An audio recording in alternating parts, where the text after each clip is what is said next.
আল্লাহ তাআলা কিয়ামতের কঠিন ময়দানে যেদিন স্বামী স্ত্রীকে চিনবে না, স্ত্রী স্বামীকে দেখে পালিয়ে যাবে, বন্ধু বন্ধুরে চিনবে না, পীর সাহেব মুরিদরে চিনবে না, মুরিদ পীর সাহেবরে চিনবে না, দলের কর্মী তার নেতারে চিনবে না, নেতা তার কর্মীরে চিনবে না, বন্ধু বন্ধুরে দেখে পালাবে। এই কঠিন মুহূর্তে সূর্যটা মাথার কাছে চলে আসবে, জমিনটা তামার জমিন হবে, আজকের জমিনের মতো নয়। মানুষ ঘর্মাক্ত, ক্লান্ত, শ্রান্ত মাথার মগজগুলো কানের ছিদ্র আর নাকের ছিদ্র দিয়ে বেয়ে বেয়ে পড়বে। বিশ্বনবী ফরমান, কিয়ামতের ওই কঠিন ময়দানে 7 শ্রেণীর ব্যক্তিকে রব্বুল আলামিন তার আরশের নিচে ছায়া দিবেন। তার মধ্যে প্রথম শ্রেণীর ব্যক্তি হলো ইমামুন আদিল, যে ইনসাফের সাথে বিচার করে, যে জাস্টিস সমাজে সার্ভ করে, যে সুশাসন নিশ্চিত করে, ওই ইমামুন আদিল। আদিল শব্দটা বুঝছেন না? ইন্নাল্লাহা ইয়া'মুরু বিল আদল, পাইছেন? আদিল। 7 শ্রেণীর ব্যক্তিকে আল্লাহ তাআলা সুশীতল আরশের নিচে ছায়া দিবেন, যেদিন তার দেয়া ছায়া ছাড়া কোনো ছায়া থাকবে না। এর প্রথম হচ্ছে ইমামুন আদিল, ন্যায়পরায়ণ শাসক। চিল্লায় বলেন সুবহানাল্লাহ। আবার বিশ্বনবী বললেন, ইন্নাল মুকসিতিনা ইনদাল্লাহি আলা মানাবিরা মিন নূর আন ইয়ামিনির রহমান। কিয়ামতের দিন যারা ন্যায় পরায়ণ হিসেবে আল্লাহর সামনে দাঁড়াবে, কিয়ামতের দিন রব্বুল আলামিন তার আরশের ডান দিকে ওই ন্যায় পরায়ণ লোকদের জন্য আরশের ডান দিকে একটা নূরের মিম্বারে তাদেরকে বসার সুযোগ করে দিবে। আল্লাহর আরশের ডান দিকে ন্যায় পরায়ণ লোকদের জন্য আল্লাহ তাআলা নূরের মিম্বার বানাবে। 4টে কেন কথা মনে করেছেন? আল আদাল, জাস্টিস। ইন্নাল্লাহা ইয়া'মুরু বিল আদল। আল্লাহ তাআলা এই আদালতের নির্দেশনা দেন, সুবিচার, সুশাসন। প্রিয় ভাইয়েরা, এটা আমরা বাংলাদেশে চাই কি চাই না? এই যে অরাজকতা, এই যে অন্যায়, এই যে জুলুম, এই যে ইনকনসিস্টেন্সি সমাজের অসঙ্গতির প্রধান কারণ জাস্টিস নাই, সুবিচার নাই, সুশাসন নাই। শেষবারের মতো আওয়াজ করে বলেন তো, আমরা বাংলাদেশে আদল চাই কি চাই না? তাহলে প্রথম নির্দেশনা শেষ, আল্লাহ তাআলা তোমাদেরকে আদলের আদেশ দেন। এরপরে আল্লাহ বললেন, আমি তোমাদেরকে ইহসানের আদেশ দেই। ইন্নাল্লাহা ইয়া'মুরু বিল আদলি ওয়াল ইহসান। আমি তোমাদেরকে যেমনি আদলের নির্দেশনা দেই, তেমনি ভাবে তোমাদেরকে ইহসানের নির্দেশনা দেই। ইহসান, আওয়াজ করে সবাই বলেন তো ইহসান। ইহসান মানে কারো প্রতি সফট হার্টেড হওয়া, মহানুভব হওয়া, অনুগ্রহ পরায়ণ হওয়া, অনুগ্রহশীল হওয়া, একে অপরের প্রতি দয়াদ্র হওয়া। একে অপরের প্রতি দয়াদ্র, অনুগ্রহশীল হওয়া ছাড়া মানবিক সমাজ কঠিনকালেও গঠন করা সম্ভব না। প্রিয় ভাইয়েরা, সুন্দর আচরণ দিয়ে, ইহসান দিয়ে যা জয় করা যায়, নরম আচরণ দিয়ে যেটা অর্জন করা যায়, কঠোরতা দিয়ে সেটা পারা যায় না। বিষ্ণু ঈসা ইসলাম ইহসান দিয়ে, কোমল আচরণ দিয়ে, তার অনুগ্রহ দিয়ে তিনি অনেক কাফিরের হৃদয়কে জয় করে ফেলেছেন। সাইয়েদনা সুমামা ইবনে উসাল রাদিয়াল্লাহু তাআলা আনহুর কথা মনে পড়ে যায়। তিনি ছিলেন ইয়ামামার বাদশা। মদিনাতে বিশ্বনবীকে হত্যা করার নিয়তে এসেছিলেন, গোপনে গোপনে বিশ্বনবীকে হত্যা করে আবার ইয়ামামাতে তিনি ফিরে যাবেন। কিন্তু কি অবাক করা কাণ্ড, হত্যা করতে পারে নাই, সাহাবাদের হাতে তিনি ধরা পড়ে গেলেন। সাইয়েদনা সুমামা ইবনে উসাল রাদিয়াল্লাহু তাআলা আনহু হত্যার নিয়তে আসলেন, কিন্তু হত্যা করতে পারলেন না। সাহাবারা ওনাকে ধরে ফেললেন, ধরে মসজিদে নববীর পিলারের মধ্যে বেঁধে রাখলেন। সুমামা ইবনে উসাল, সিরাত থেকে শোনাচ্ছি রাদিয়াল্লাহু তাআলা আনহু, ইয়ামামার অধিপতি ছিলেন, বিশ্বনবীকে হত্যার জন্য আসছেন, ধরা পড়ে গেছেন, এখন মসজিদে নববীতে বেঁধে রাখছে, তার মানে বন্দী। এখন স্ট্যাটাস কি? বন্দী, ক্যাপ্টিভ। তো বিষ্ণু ঈসা ইসলাম সাহাবাদেরকে বললেন, তার খোঁজ খবর নিও, সুমামা ইবনে উসালের খোঁজ খবর নিও। সাহাবারা বলেন, ইয়া রাসূলুল্লাহ, আপনাকে হত্যা করতে এসেছে, তার তো কঠিন ক্যাপিটাল পানিশমেন্ট হওয়া দরকার, কঠিন শাস্তি হওয়া দরকার। বিশ্বনবী বললেন, না, আমি যেটা জানি তোমরা সেটা জানো না, তোমরা সুমামার সাথে ভালো আচরণ করো। বিশ্বনবী সুমামার কাছে গেলেন। প্রথম দিন যে তিনি কালেমার দাওয়াত দিলেন, ইমানের দাওয়াত দিলেন, ইসলামের দাওয়াত দিলেন, রিসালাতের দাওয়াত দিলেন, আখিরাতের দাওয়াত দিলেন। পরের দিন যে বিশ্বনবী সালাতের দাওয়াত দিলেন, যাকাতের দাওয়াত দিলেন, ইসলাম কি, কিভাবে, কেমন করে পালন করতে হয় চমৎকার আর্টিকুলেট করতে শুরু করলেন। তন্ময় হয়ে সুমামা ইবনে উসাল রাদিয়াল্লাহু তাআলা আনহু বিশ্বনবীর কথাগুলো শুনতে আরম্ভ করলো। একদিন নয়, 2 দিন নয়, টানা 3 দিন বিশ্বনবী সুমামার কাছে ইসলামকে প্রেজেন্ট করেছেন, উপস্থাপন করেছেন। আওয়াজ করে বলেন, কয় দিন? 3 দিন। 3 দিন মসজিদে নববীতে বাধা।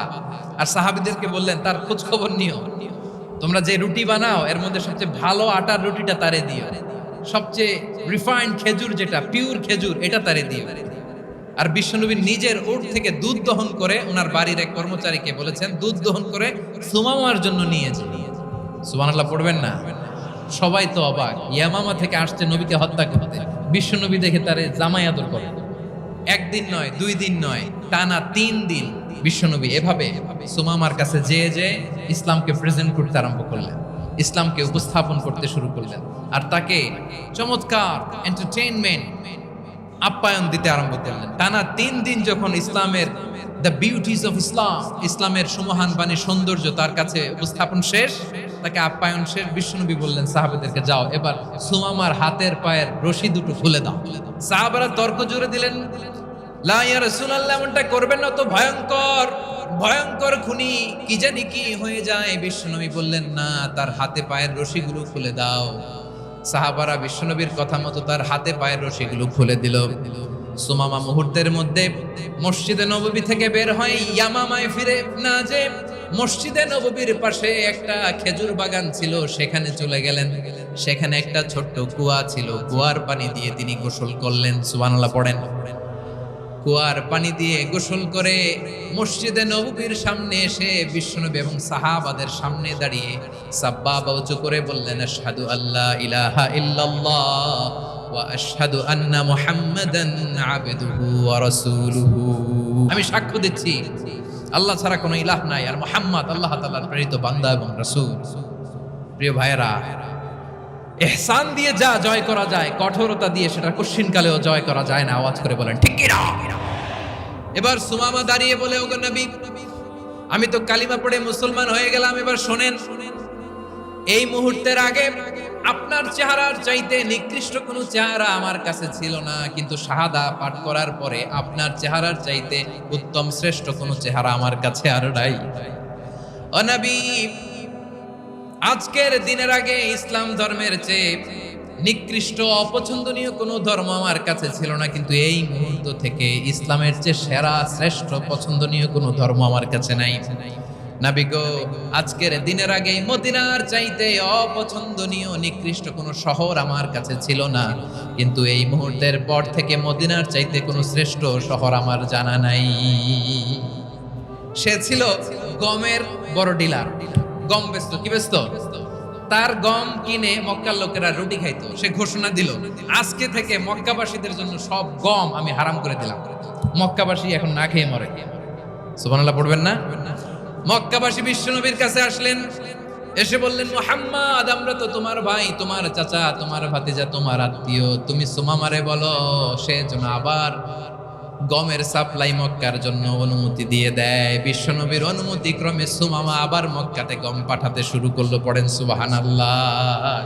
ইহসান, ইহসান দিয়ে আপনি যেটা জয় করতে পারবেন, you can win the heart of your enemies.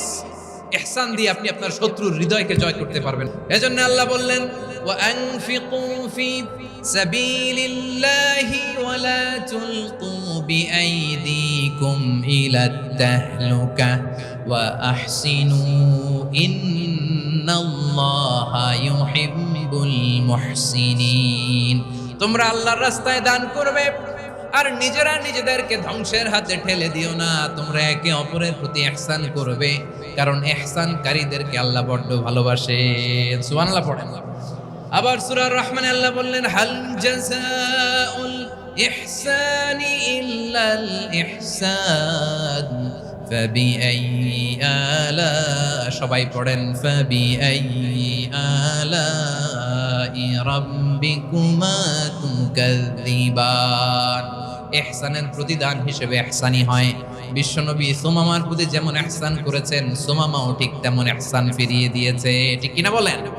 তাহলে 1 নম্বরে হচ্ছে আদ, ন্যায় বিচার। 2 নম্বরে সবাই বলেন ইহসান, সদাচরণ। ইহসান 2 ধরনের প্রিয় ভাই, ইহসান ফিল ইবাদা, ইহসান ফিল মুআমালা। ইহসান ফিল ইবাদা হচ্ছে একাগ্র অনুভবে ইবাদতে ডুব দেওয়া, এর নাম ইবাদতের ইহসান। সুবহানাল্লাহ পড়ুন। বিশ্বনবী বলেন ইহসান মানে কি জানো নাকি?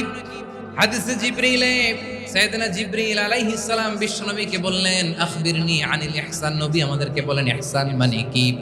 বিশ্বনবী বললেন আনতা আবুদাল্লাহ কাআন্নাকা তারাহু ফাইন লাম তাকুন তারাহু ফাইন্নাহু ইয়ারাক। ইহসান মানে হলো এমন ভাবে তুমি আল্লাহর সামনে নিজেকে উজাড় করে ইবাদত করবে, তুমি ভাববে তুমি আল্লাহকে দেখতে পাচ্ছ। আর এটা যদি ভাবা তোমার জন্য কঠিন হয়ে যায়, অন্তত এতটুকু তুমি ভাববা যে আল্লাহ তোমাকে দেখতে পাচ্ছেন। ঠিক কিনা বলেন? আমার বীর চট্টলার ভাইয়েরা, কেউ যেটা দেখে না সেটা দেখে কে? এই বিশ্বাস হৃদয়ের মধ্যে আছে? নামাজে যখন দাঁড়ান এই ফিলিংসটা আনা যাবে? এসা পর্যন্ত যে আমরা হায়াত পাবো কোনো গ্যারান্টি আছে? সবাই আওয়াজ করে বলেন গ্যারান্টি আছে? গ্যারান্টি নাই। এজন্য বিষ্ণু ইসলাম বলেছে এমন ভাবে নামাজে দাঁড়াও, ইবাদত করো, মনে করো হতে পারে এটাই আমার জীবনের শেষ নামাজ। পারফর্ম দ্য সালাহ as if this is your last and final prayer. এমন ভাবে সালাতে দাঁড়াও, ভাবো হতে পারে এটাই তোমার জীবনের শেষ নামাজ। এমন ভাবে নামাজে দাঁড়াও, ভাবো এটাই শেষ নামাজ। তাহলে নামাজে একাগ্রতা বাড়ায় দিবে কে? ফলে ইবাদতের ইহসান আমাদের অর্জিত হবে। আর মুআমালাতে ইহসান হলো, বিশ্বনবী বলেন ইন্নাল্লাহ তাবারাকা ওয়া তাআলা কাতাবাল ইহসানা আলা কুল্লি শাই ফাইদা কাতালতুম ফাআহসিনুল কিতলা ওয়া ইযা যাবাহতুম ফাআহসিনুদ যাবহা ওয়ালিউহিদ্দা আহাদুকুম শাফরাতাহু ওয়ালিউরিহ যাবিহাতাহু। ইহসান 2 ধরনের, আওয়াজ করে বলতে হবে কয় ধরনের? একটা হচ্ছে ইহসান ফিল ইবাদা, ইবাদতে ইহসান। ইবাদতে ইহসান কি? একাগ্র অনুভব দিয়ে ইবাদত করা, মন প্রাণ দিয়ে ইবাদত করা। আর মুআমালাতে ইহসান কি? সব কাজে, দৈনন্দিন কাজে, কর্মে, সামাজিক অ্যাক্টিভিটিতে কোমলতা প্রদর্শন করা, অনুগ্রহের সাথে সবকিছু করা। আল্লাহ তাআলা ইন্নাল্লাহ তাবারাকা ওয়া তাআলা কাতাবাল ইহসানা আলা কুল্লি শাই, তিনি সব কিছুর ব্যাপারে ইহসানকে আবশ্যক করেছেন। সবকিছু, মুমিনের সব কাজে ইহসানের পরশ থাকবে। ওয়া ইযা কাতালতুম ফাহসিনুল কিতলা, বিষ্ণুই বলেন তুমি যখন কাউকে হত্যা করো ইহসানের সাথে করো। সুবহানাল্লাহ পড়বেন না? যখন হত্যা করো তখনও ইহসানের সাথে। আচ্ছা হত্যা করবো আবার ইহসান আসবে করতে, করে তো মেরেই ফেলবো আমি। আল্লাহ, ও ভাই একজন খুন করেছে, খুনি, রাষ্ট্রীয় আইনে তার শাস্তি হয়েছে ডেথ পেনাল্টি, মৃত্যুদণ্ড। এখন মৃত্যুদণ্ড দেখে আপনি যেমনি মন চায় তেমনি মারবেন লোকটারে? ওর নাক কেটে ফেলতে পারবেন? ওর কান কাটতে পারবেন? ওর চোখ উপড়ে ফেলতে পারবেন আপনি? যেমন মন চায় তার অঙ্গহানি করা যাবে না। ইহসানের সাথে তাকে হত্যা করবে। সুবহানাল্লাহ, this is Islam, this is the true essence of Islam. ওয়া ইযা যাবাহতুম ফাহসিনুয যাবহা, যখন জবাই করবে তখনও ইহসানের সাথে জবাই করবে। করব জবাই, ওইখানেও নাকি ইহসান। আচ্ছা কুরবানির দিন আমরা পশুগুলোরে কি করি বলেন সবাই আওয়াজ করে? জবাই। জবাই মানে তো এটারে মেরেই ফেলতেছি, একটু পরে তো টুকরো টুকরো করে গোশতগুলো খাবো, এটা তো খাবো, এটা তো মেরেই ফেলবে। বিষ্ণু বলে না, জবাইয়ের মধ্যেও মুমিনের জবের ভেতরেও ইহসানের পরশ থাকা চাই। যখন জবাই করবে প্রাণীটাকে হাত পা টাইট করে বেঁধে নাও, ছুরিটাকে শার্পেন করে নাও, ধারালো করে নাও, যাতে অল্প সময়ে জবাইটা হয়ে যায়, প্রাণীটা যাতে কম কষ্ট পায়। সুবহানাল্লাহ পড়ে। দিস ইজ কল্ড ইহসান। আল্লাহ তাআলা যেমনি আদলের আদেশ করেছেন, ন্যায় বিচার, জাস্টিস এনশিওর করতে বলেছেন, সমাজে ইহসানের ব্যবহার, ইহসানের অনুশীলন তিনি করতে বলেছেন। এজন্য মুমিনের প্রতিটি কাজে, আমার চট্টগ্রামের ভাইয়েরা আমার দিকে তাকান, খেয়াল করে শুনুন, মুমিন জীবনের প্রতিটি কাজে ইহসানের পরশ থাকা চাই। আমরা যেন আমাদের পরিবারের প্রতি ইহসান করি, আমরা যেন আমাদের কর্মচারীদের প্রতি ইহসান করি, আমরা যেন আমাদের কলিগদের প্রতি ইহসান করি, আমরা যেন আমাদের ভাইদের প্রতি ইহসান করি। মুমিন জীবনের প্রতি কাজে ইহসানের পরশ থাকার দরকার আছে না নাই? কথা বুঝতে পেরেছেন?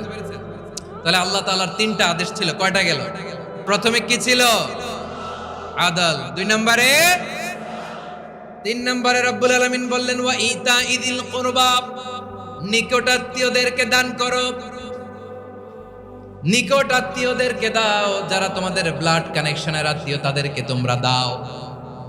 এখানে জেনারেলি বললেন দাও, কি দিব সেটা তিনি এখানে বলেন নাই, সেটা তিনি সূরাতুল ইসরার মধ্যে বলেছেন। আল্লাহ বলেন ওয়া আতিদাল কুরবা হাক্কাহ, নিকট আত্মীয়দেরকে তাদের অধিকার, তাদের প্রাপ্য তোমরা বুঝিয়ে দাও। দেখেন, একটা শান্তির সমাজ, একটা সমৃদ্ধ সমাজ, একটা মানবিক সমাজ গঠনের জন্য আল্লাহ তাআলা বেশি না মাত্র তিনটা অর্ডার, তিনটা ভার্ডিক্ট তিনি জারি করেছেন। এক নাম্বার সুশাসন, ন্যায় বিচার। দুই নাম্বার ইহসান। তিন নাম্বার নিকটাত্মীয়, যারা কাছের, তোমার ভেরি ক্লোজ রিলেশনশিপে আছে, তাদেরকে দাও। দাও, দিলে বাড়িয়ে দেয় কে? অনেকে দিতে চায় না, কৃপণতা করে। দিলে বাড়ায় দেয় কে? ওমিয়া, মদিনার মধ্যে সবচাইতে গরিব সাহাবী ছিল বেলাল রাদিয়াল্লাহু তাআলা আনহু। ওনার এন্টায়ার অ্যাসেট, সম্পদের পরিমাণ কতদূর জানেন? একটা লুঙ্গি। বেলাল রাদিয়াল্লাহু তাআলা আনহু, ওনার টোটাল ওয়েলথের এস্টিমেশন হচ্ছে মাত্র একটা লুঙ্গি। একটা লুঙ্গি, টোটাল ওয়েলথ এস্টিমেশন, টোটাল সম্পদের পরিমাণ বেলাল রাদিয়াল্লাহু তাআলা আনহুর কি ছিল? ওই বেলাল রাদিয়াল্লাহু তাআলা আনহুকে বিষ্ণু ইসলাম বলেছেন আনফিক ইয়া বেলাল, ও বেলাল তুমিও দাও। ওয়ালা তাখশা মিন যিল আরশি ইখলালা, আরশের অধিপতির তো কোনো ঘাটতি নাই, তুমি দিলে ওই আল্লাহ তোমারে বাড়ায় দিবে। এজন্য আমার প্রিয় ভাইয়েরা, দিলে কমে না, দিলে বাড়ে। অনেকে ধরে রাখে, নতুন কিছু নিতে পারে না, হাত দিয়ে যেটা ধরে রেখেছেন এটা দিয়ে দেন, বড় একটা ধরার সুযোগ পাবেন। জোরে বলেন ঠিক কিনা? রব্বুল আলামিন বললেন তিন নাম্বার আদেশ হলো তোমাদের প্রতি সমাজটারে কেমন করে মানবিক সমাজ, সুন্দর সমাজ গড়বা। তিন নাম্বার আদেশ হলো ওয়া আতিদাল কুরবা হাক্কা, নিকটাত্মীয়দেরকে তাদের প্রাপ্য বুঝিয়ে দাও। এই নিকটাত্মীয়দেরকে তাদের অধিকার বুঝিয়ে দেওয়া, প্রাপ্য বুঝিয়ে দেওয়াতে আমাদের গাফলতি আছে না নাই? অনেকে দেখবেন অনেক আল্লাহওয়ালা, তাহাজ্জুদ গুজার, সেজদা দিতে দিতে কপালে কালো দাগ ফেলে দিছে, সে তার বোনের হকটা আদায় করে নাই, আছে না নাই? অনেক বড় হাজী সাহেব, বিশাল লম্বা দাড়ি, ছেলেরে সব দিয়ে দিছে, মেয়েরে কিছু দেয় নাই, মেয়ের হক আদায় করে নাই, আছে না নাই? এই হাজী সাহেবেরা, এই আল্লাহওয়ালারা কিয়ামতের ময়দানে আটকে যাবে। আপনি অন্যের অধিকার নষ্ট করেছেন, তাদের রাইটস কে ভায়োলেট করেছেন। এজন্য আল্লাহ তাআলা বলেন, কারো অধিকার যদি কেউ নষ্ট করে, ওই সমাজটা মানবিক সমাজ কঠিনকালেও হতে পারে না। এজন্য তিন নম্বর আল্লাহ বললেন ওয়া ইতা ইদিল কুরবা, নিকটাত্মীয়দেরকে দাও। কি দিবা? তাদের অধিকার দিয়ে দাও। বোনের অধিকার বুঝিয়ে দাও, মেয়ের অধিকার বুঝিয়ে দাও, ফুফুর অধিকার বুঝিয়ে দাও। দেখবেন অনেক মায়েরা ছেলের পাতে মুরগির রান দেয়, মেয়ের পাতে দেয় মুরগির ঠ্যাং। তো মেয়ের কি মুরগির রান খেতে মনে চায় না? মনে চায় না? এমনটা করা যাবে না। নিকটাত্মীয়দেরকে অধিকার দিয়ে দাও, নিকটাত্মীয়ের সাথে সুসম্পর্ক রাখো। আদেশটা কার? এজন্য প্রিয় ভাইয়েরা, জীবনে যদি বারাকা অর্জন করতে চান, নিকটাত্মীয়দের সাথে সুসম্পর্ক রাখতে হবে, তাদের জন্য উপহার পাঠাতে হবে। বিশ্বনবী বলেন লা ইয়াদখুলুল জান্নাতা কাতে, যে ব্যক্তি আত্মীয়তার সম্পর্ককে ছিন্ন করে দেয়, সে কঠিনকালেও আল্লাহর জান্নাতে ঢুকবে না। আপনি কি এটারে সহজ হাদিস মনে করছেন? এটা সহজ কথা? আপনি ভাবছেন আপনার নামাজ আপনারে বাঁচাতে পারবে, আপনার রোজা বাঁচাতে পারবে, আপনার তাহাজ্জুদ আপনারে বাঁচাতে পারবে? অধিকার নষ্ট করলে কিছুই আপনারে বাঁচাতে পারবে না। এজন্য নিকট আত্মীয়দেরকে দিতে হবে বেশি বেশি। বিশ্বনবী বলেন ইন্না সাদাকাতা আলাল মিসকিনি সাদাকা ওয়া আলা যির রাহিমি ইসনাতান সাদাকাতুন ওয়া সিলা। মিসকিনরে দান করলে শুধু দানের সওয়াব হয়, নিকট আত্মীয়কে দান করলে দুইটার সওয়াব হয়, সাদাকার সওয়াব হয়, আবার আত্মীয়তার বন্ধন অটুট রাখার সওয়াব হয়ে যায়।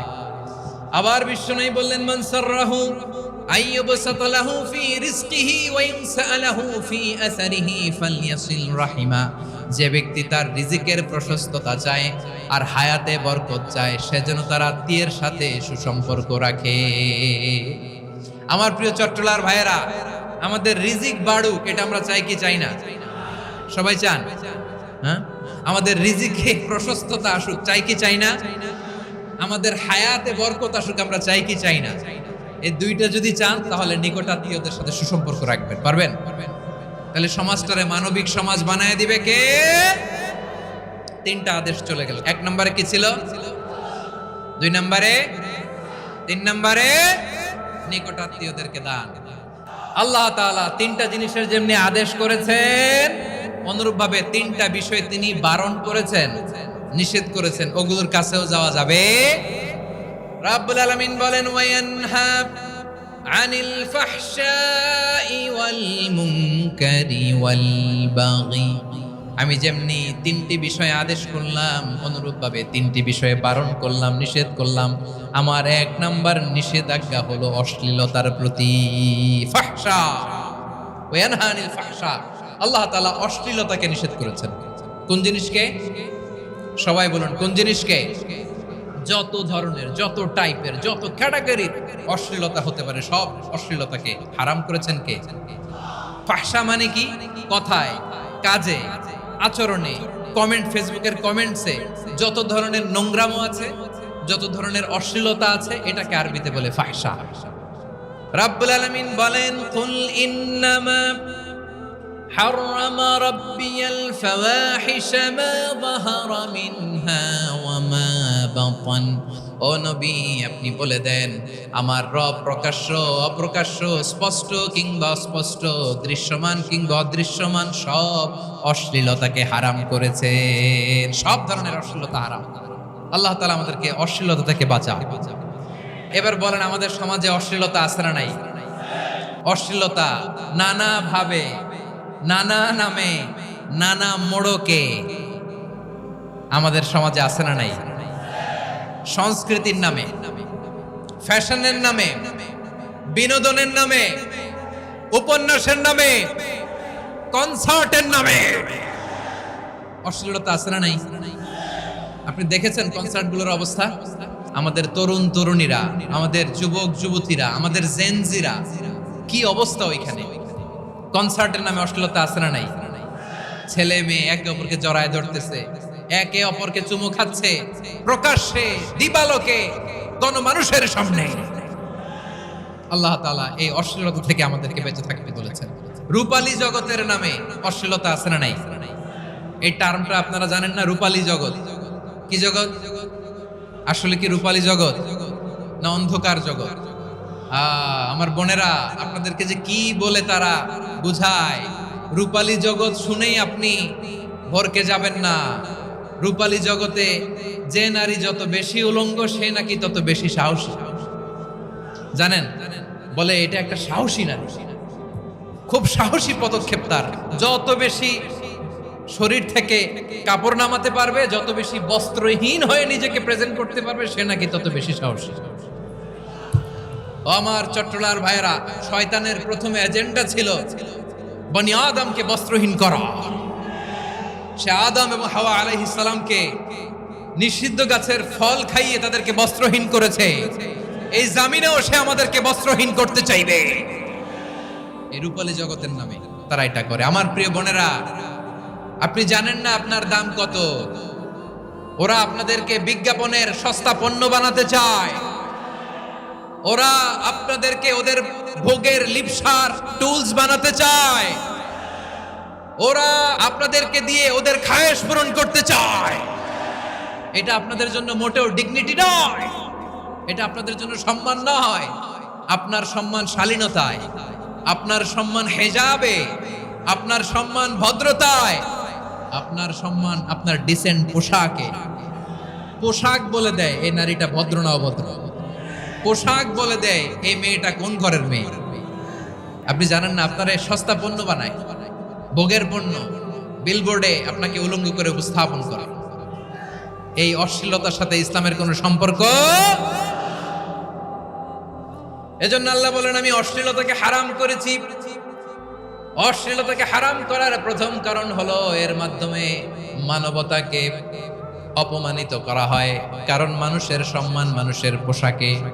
মানুষ যখন পোশাকহীন হয়ে যায়, বস্ত্রহীন হয়ে যায়, তার সম্মান কমে যায়। ঠিক কিনা?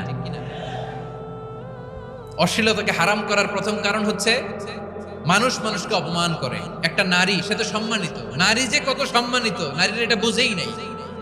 বিশ্বনবী বলেন আর দুনিয়া কুল্লুহা মাতা ওয়া খায়রু মাতা'আদ দুনিয়া আল মারআতুস সালিহা। আমার বোনেরা, 5টা প্যান্ডেলে আপনারা এলইডিতে আমার আলোচনা শুনছেন, আমি জানি। আপনাদের এই গর্ভ যে কত দামি আপনি জানেন না।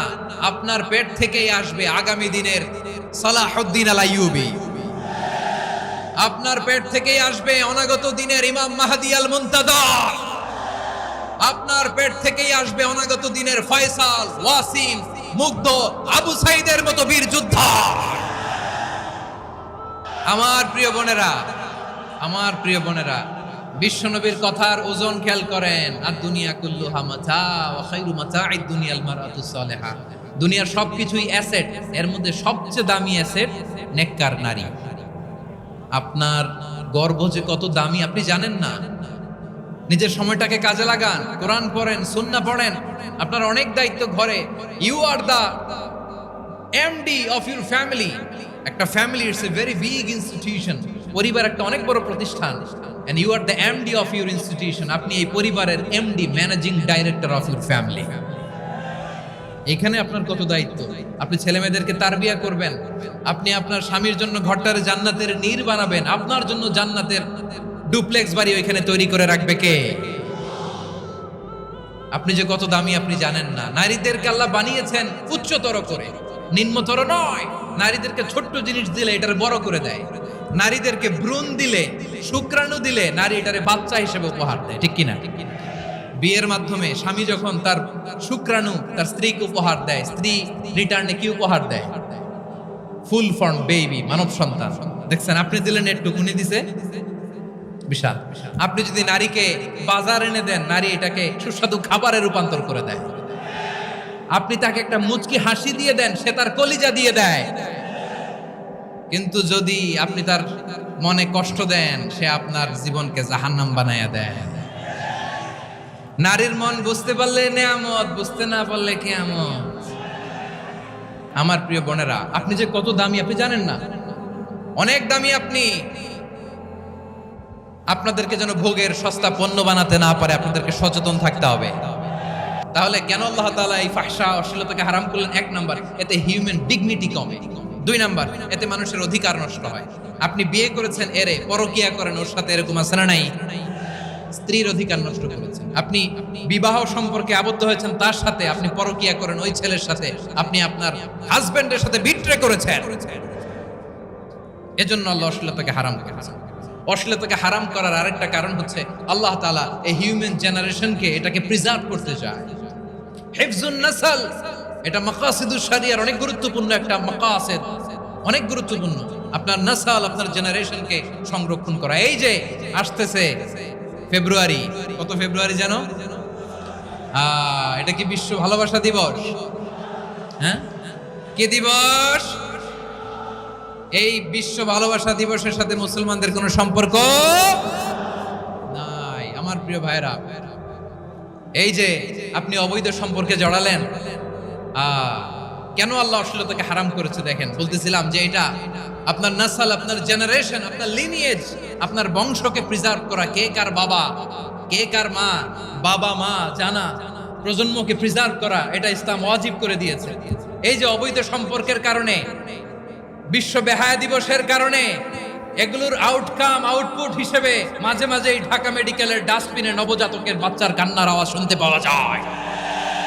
চট্টগ্রাম মেডিকেলের ডাস্টবিনে নবজাতকের কান্না শুনতে পাওয়া যায়।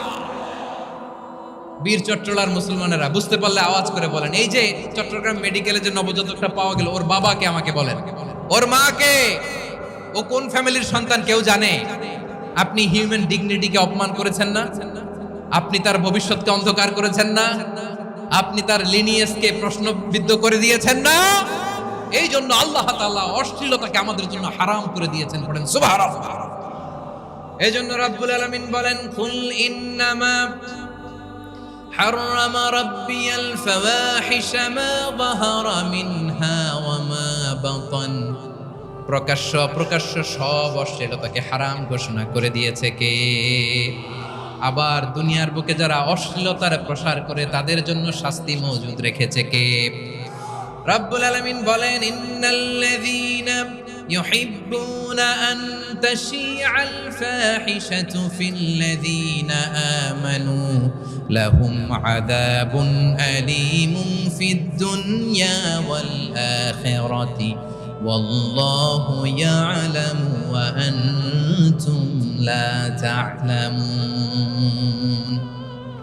নিশ্চয়ই যারা বিশ্বাসীদের মাঝে অশ্লীলতার প্রচার প্রসার করতে চায় তাদের জন্য আমি মর্মন্তুদ শাস্তি প্রস্তুত করে রেখেছি, দুনিয়াতেও রেখেছি, আখিরাতেও রেখেছি। ঘোষণাটা কার? যারা এই নাটকের নামে, সিনেমার নামে, রূপালী জগতের নামে, মুভির নামে, ওটিটি প্ল্যাটফর্মের নামে আমার সমাজে অশ্লীলতা ছড়াতে চায় তাদের জন্য কঠিন মর্মন্তুদ শাস্তি মজুদ রেখে দিয়েছে কে? ও আমার বোনেরা, এখনো আপনি জাগবেন না? এখনো আপনার চিন্তার দুয়ারে এখনো নাড়া পড়ে নাই? ওরা আপনাকে উলঙ্গ বানাতে চায়, ওরা আপনাকে আইটেম গার্ল বানাতে চায়। এজন্য ইসলাম অশ্লীলতাকে হারাম করেছে। হারাম। ইসলাম বলেছে যোজন যোজন দূরে থাকো, ওরা বলে না কাছে আসো, কাছে আসার গল্প, ক্লোজ আপ ওয়ান, কাছে আসার গল্প আছে না নাই? তাহলে অশ্লীলতার সাথে আমাদের কোনো সম্পর্ক? সবাই বলতে পারেননি, আওয়াজ করে বলুন, অশ্লীলতার সাথে আমাদের কোনো সম্পর্ক? আমরা এই সমস্ত ক্লোজ আপ ওয়ান, কাছে আসার গল্পের প্রোগ্রামে যাব? আমরা কোন ধরনের অশ্লীল কন্টেন্ট সোশ্যাল মিডিয়ায়, টিভিতে দেখব?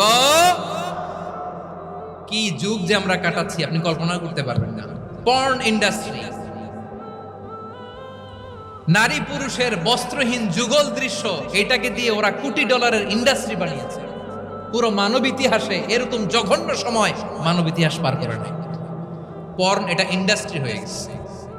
আমাদের এই যুবকগুলো, জেনজিগুলো, ওদের চরিত্র বাঁচাবে কি করে? কেমন করে হেফাজত করবে ওদের এই মূল্যবান চরিত্র? আমার প্রিয় ভাইরা, এই অশ্লীলতার দ্য লেটেস্ট ভার্সন হচ্ছে LGBTQ, শরীফ থেকে শরীফা। শুনছেন আপনারা? দেখতে পুরুষ, আসলেই পুরুষ, সুস্থ একজন পুরুষ, 4 সন্তানের বাবা, বলে আমি মনে মনে নারী। দেখতে নারী, সুস্থ নারী, আসলেই সে দিব্যি একজন নারী, বলে আমি মনে মনে পুরুষ। সবচেয়ে ভয়ঙ্কর অশ্লীলতার সবচাইতে লেটেস্ট ভার্সন হচ্ছে এই ট্রান্সজেন্ডারিজম। সুস্থ পুরুষ তার বায়োলজিক্যাল গ্রোথকে হরমোন দিয়ে স্টপ করে দিয়ে সে সার্জারি করে নারী হতে চায়। সুস্থ নারী পুরুষ হতে চায়। পুরুষ পুরুষের প্রতি সেক্সুয়ালি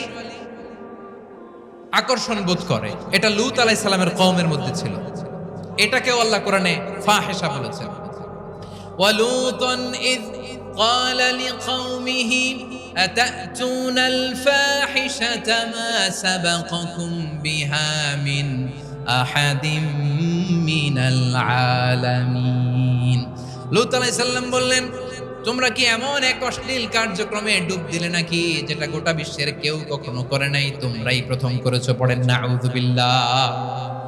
এই পশ্চিমের এই রোগ আমার দেশে যেন আসতে না পারে, আমাদের সজাগ থাকতে হবে। প্রিয় ভাইরা, চিল্লায় বলেন ঠিক কি না? পশ্চিমের অবস্থা ভয়ঙ্কর। পাশ্চাত্যে, আমি যুক্তরাষ্ট্রে ছিলাম অনেকদিন, কয়েক মাস, বিভিন্ন স্টেটে ঘুরেছি। গার্ডিয়ানরা উদ্বিগ্ন। ছেলে মেয়েদেরকে, ছোট্ট ছেলে মেয়ে, ওদেরকে জিজ্ঞেস করে, তুমি how do you feel right now inside yourself? তুমি ভিতরে ভিতরে কেমন ফিল করো? তোমার কি ছেলে ছেলে লাগে না মেয়ে মেয়ে লাগে? আচ্ছা বলেন, এই ছোট্ট বাচ্চাটাও কি এগুলো জেন্ডার অ্যাসাইনমেন্ট বলতে এগুলো কিছু বুঝে? এইভাবে মিসগাইড করা হচ্ছে। কৌতূহল বশত ছোট্ট ছেলে যদি বলে আমার তো মেয়ে মেয়ে লাগে, তখন বলে যে না তুমি মেয়ে, ছেলে না। মা বাবা বাধা দিলে ওকে আলাদা গভর্নমেন্ট হাউসে নিয়ে যান। ভয়ঙ্করতম অবস্থা। আমরা একটা সময় শুনতাম যে হুজুর আমার ছেলেটা খুব ভালো, হাফেজে কোরআন, আল্লাহওয়ালা। হুজুর আমার ছেলে দাড়ি রাখছে, আল্লাহওয়ালা। হুজুর আমার ছেলে 5 ওয়াক্ত সালাত জামাতের সাথে পড়ে, তার মানে আল্লাহওয়ালা। পশ্চিমে যে আমি কি শুনছি জানেন? ওরা বলে হুজুর আমার ছেলেটা ইউনিভার্সিটির একটা মেয়ের সাথে প্রেম করে, ও খুব আল্লাহওয়ালা, হুজুর দোয়া করবেন। এর কারণ ওদের কাছে আল্লাহওয়ালার ক্রাইটেরিয়া হচ্ছে হুজুর আমার ছেলেটা আরেক ছেলের পছন্দ করে নাই, আমার মেয়েটা আরেক মেয়েকে ভালোবাসে নাই, এজন্য আমার ছেলেটা আল্লাহওয়ালা, হুজুর ওর জন্য একটু দোয়া করে দিয়েন। কি চ্যালেঞ্জ ওরা ফেস করতেছে। ওনার ছেলে যে আরেক ছেলেরে বিয়ে করবে না, এটাতেই উনি খুশি যে আলহামদুলিল্লাহ আমার ছেলেটা একটা মেয়েরে ভালোবাসে, আমার মেয়েটা একটা ছেলেরে ভালোবাসে, মানে এটা খুব আল্লাহওয়ালা। নাউজুবিল্লাহ পড়তে পারলেন না? এজন্য অশ্লীলতার সাথে আমাদের কোনো সম্পর্ক। রাব্বুল আলামিন বলেন ওয়ায়ানহা আনিল ফাহশাই ওয়াল মুনকারি ওয়াল বাগি, তিনটা জিনিসকে আমি নিষিদ্ধ করলাম। এক নাম্বার হলো ফাহশা, অশ্লীলতা। দুই নম্বরে হলো মুনকার, সমস্ত মন্দ কাজ। মুনকার মানে হচ্ছে যত মন্দ কাজ, খারাপ কাজ, বাজে কাজ, এটার বলে মুনকার। এটার কি বলে? আপনারা পড়ছেন না, তা'মুরুনা বিল মা'রুফি ওয়া তানহাউনা আনিল মুনকার। সৎ কাজের আদেশ, অসৎ কাজের নিষেধ।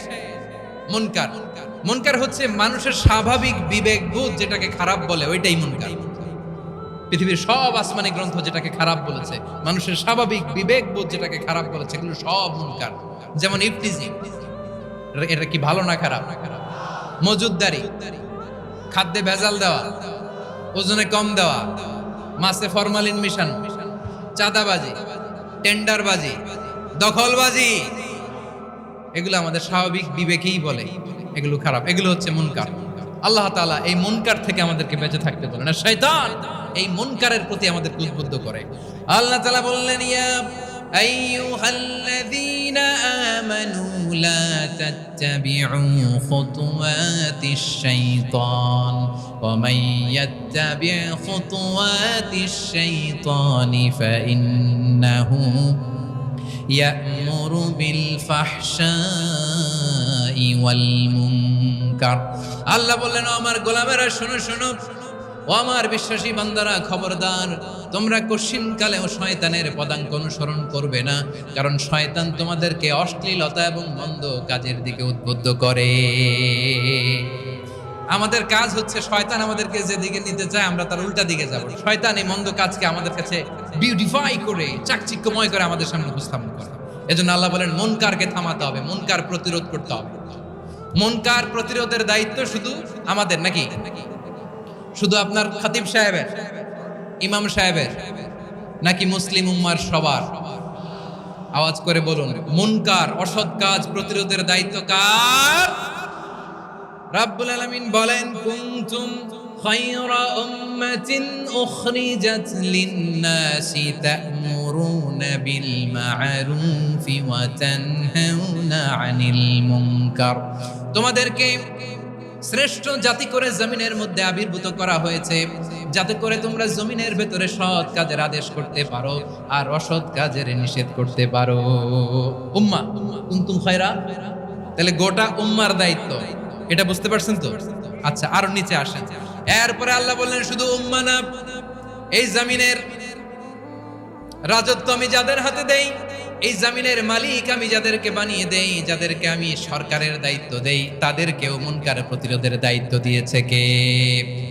আল্লাহ বলেন, যারা ক্ষমতার মসনদে বসেছে তাদেরকে 4 দফা কর্মসূচি আমি আল্লাহ দিলাম। আওয়াজ করে বলেন, কয় দফা?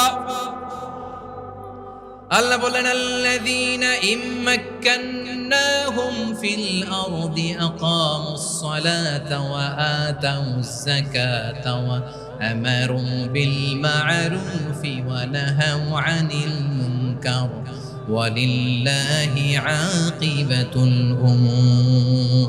যারা এই জমিনের উত্তরাধিকার হয়েছে তারা 4 দফা কর্মসূচি নিয়ে সামনে আগাবা।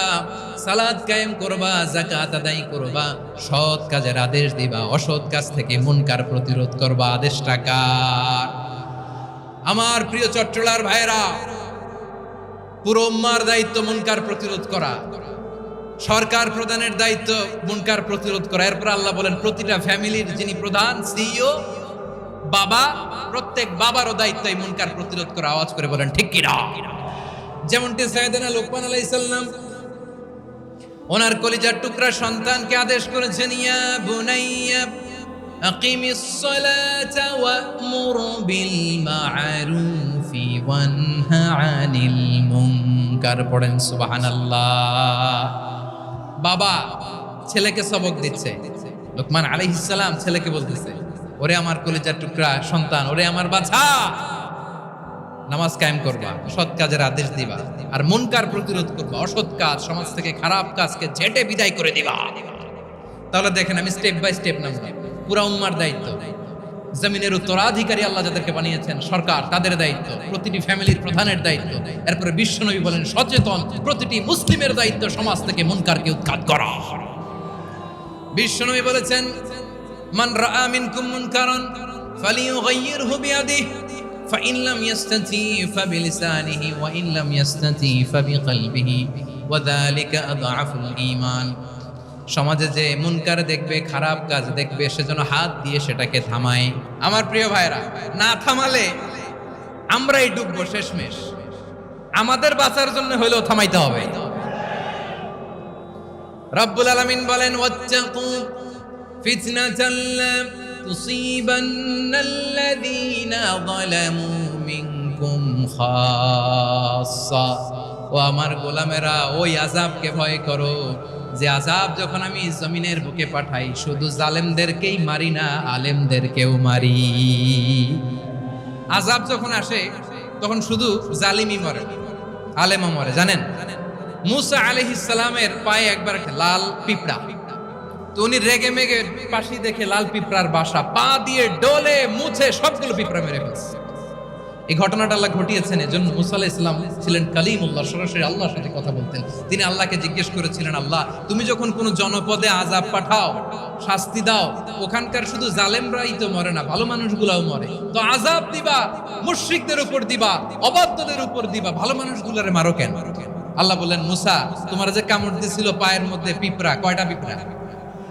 একটা পিঁপড়া, তো সবগুলারে মারলা কেন? রেগে মেগে পুরো পিঁপড়ার বাসা ভেঙে মেসাকার করলা কেন? আমি যখন অ্যাকশনে যাই, আমি যখন শাস্তি দেই, তখন এত বাস বিচার করা হয় না, বাস বিচার করা যায় না। যখন অ্যাকশনে যাওয়া হয় ওইটা ডাইরেক্ট অ্যাকশন হয়ে যায়। চিল্লায় বলো ঠিক কিনা?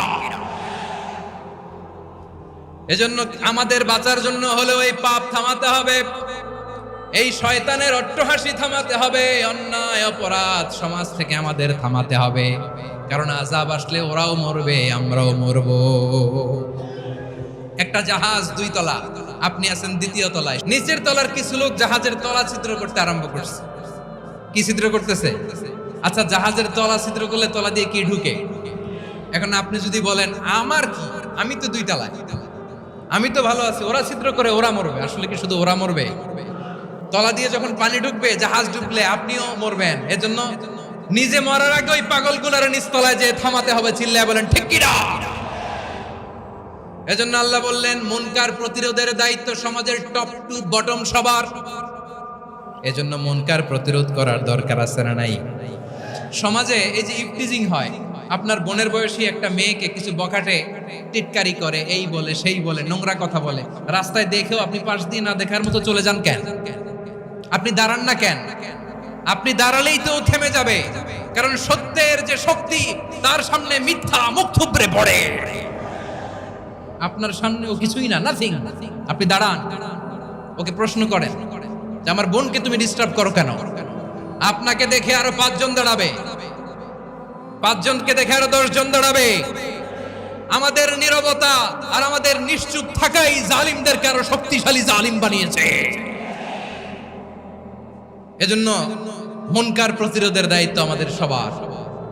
টেন্ডারবাজি, চাঁদাবাজি, দুর্নীতি, অপরাধ, দখলদারিত্ব, মজুদদারি, এগুলো সব কিছু একসাথে প্রতিরোধ করতে হবে। ঠিক কিনা বলেন? একটা মানবিক সমাজ যদি চাই, প্রতিরোধ করতে হবে। প্রিয় ভাইয়েরা, আল্লাহর শপথ নিয়ে বলি, এই নাসিহাতগুলো সবার জন্য, সব দলের জন্য, সব মতের মানুষের জন্য। আমরা কোনো দলের প্রতি মানুষকে ডাকি না, আমরা ডাকি ইসলামের দিকে। সব দলের, সব মতের, সব মানুষদেরকে আমরা আহ্বান জানাই, আসুন আমরা একটা সুন্দর সমাজ বিনির্মাণ করি। এই যে নতুন বাংলাদেশের এক সুযোগ এসেছে, আর জীবনে হয়তো আসবে না, সামনের 100 বছর এই সময় আসবে না। আসুন দেশটাকে আমরা সাজাই, আসুন আমরা দুর্নীতি বন্ধ করি, আসুন আমরা চাঁদাবাজি বন্ধ করি, আসুন আমরা দখলদারিত্ব বন্ধ করি, আসুন আমরা এক দল আরেক দলকে নিশ্চিহ্ন করার যে রাজনীতি, এটা বন্ধ করি। সব দলের প্রতি আমার আহ্বান, আমরা চাঁদাবাজ মুক্ত বাংলাদেশ চাই, জুলুম মুক্ত বাংলাদেশ চাই, ফ্যাসিজম মুক্ত বাংলাদেশ চাই, গুণ খুন খারাপি মুক্ত বাংলাদেশ চাই। আমরা নতুন ভোরের বাংলাদেশ চাই। ওই বাংলাদেশ পাওয়ার জন্য মুনকার প্রতিরোধে, অন্যায় প্রতিরোধে যদি বাঘের বাচ্চার মতো, আবু সাইদের মতো দুই হাত উঁচু করে বুককে টান টান করে প্রসারিত করে দাঁড়াতে হয়, রাজি আছো মুসলমান?